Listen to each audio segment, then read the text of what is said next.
Matapos ang maikling seremonya sa Malacanang, formal namang pinalitan ni Dr. Edwin Mercado si Emmanuel Ledesma Jr.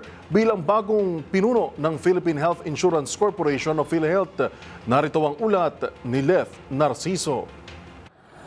Itinalaga ni Pangulong Ferdinand Marcos Jr. si Dr. Edwin Mercado bilang bagong President and CEO ng Philippine Health Insurance Corporation.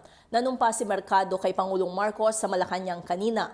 Papalitan nito sa PhilHealth si Emmanuel Ledesma Jr.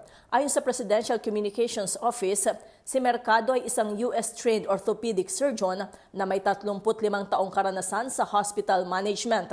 Naging vice chairman siya ng Mercado General Hospital, Qualimed Health Network simula noong March 2021.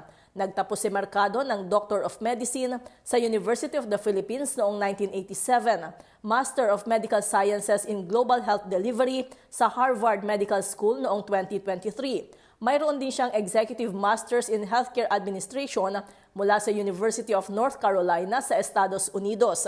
Faculty lecturer si Mercado sa Ateneo School of Medicine and Public Health on Global Supply Chain, Research Methods and Implementation Science at guest lecturer sa University of the Philippines, College of Public Health on Medical Processes and Programs.